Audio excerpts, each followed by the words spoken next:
Welcome to the Jedi Ranger. I'm JohnBerry555, and today I'm continuing my review of Phineas and Ferb Season 5 with Episode 7. 7A is the Candace Suit, and 7B is Agent T for Teen. Now, let's talk about 7A. I am not going to talk about the Candace Suit.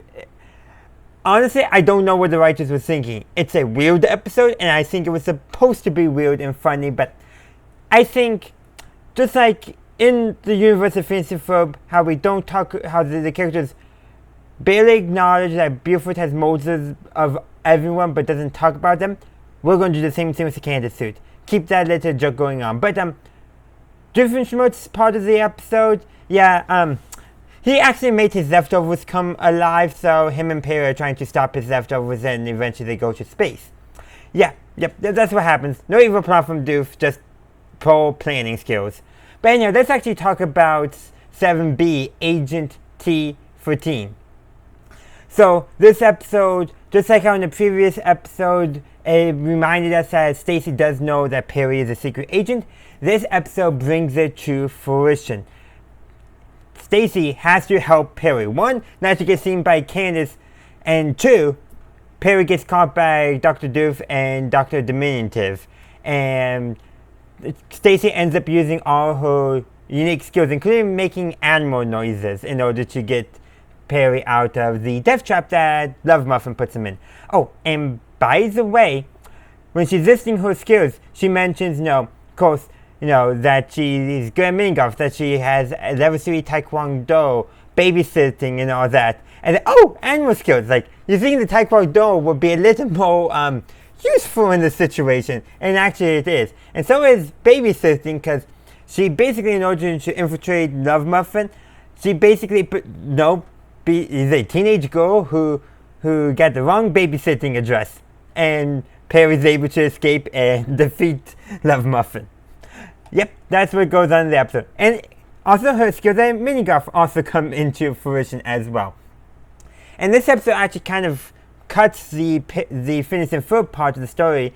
But basically, I should put in some context that Candace and Stacy are basically helping with some catering at the Danville Convention Center for a doctor and scientist symposium. And in the background, Phineas and Ferb win 3 different awards.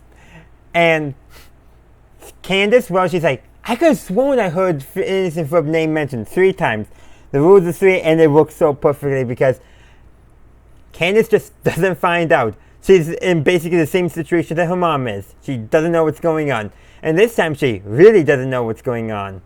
But yeah, it's a fun episode and all that. And also it really gives us some more insight into Stacy.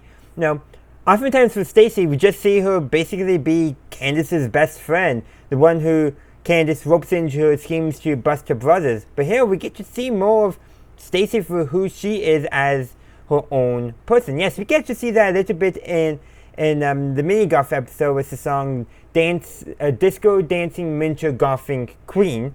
So there's that there, but I do feel like at times she's relegated to the background. Not as bad as Candace's other friend, the one who's a hippie, whose name I can't remember because she's that relegated to the background where I don't even think she's appeared in Season 5 at all so far.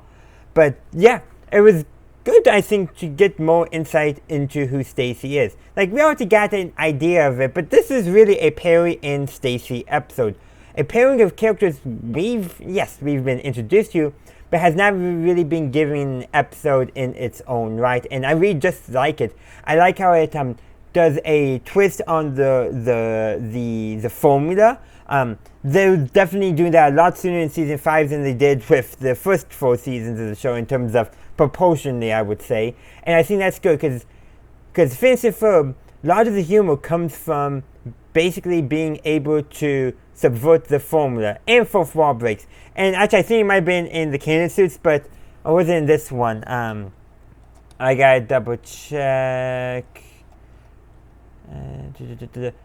Yeah, so it's actually in the Candace Suit where there is a fourth wall break where Monogram literally says to Carl, "Don't you watch the show?"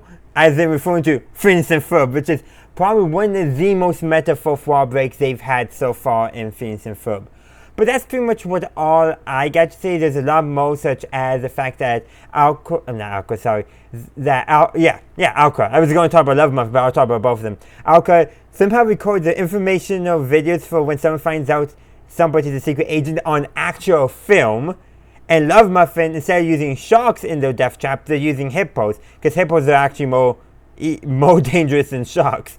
Which I think is, it's kind of nice that they throw that in as a joke, where the joke mainly is that they're doing it, and that Doof doesn't kill.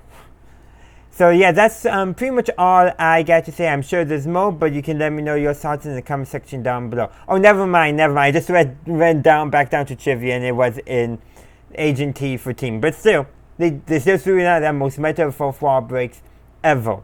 Thank you for watching my video. I do hope you enjoyed it. If you did, please be sure to give this video a like and share.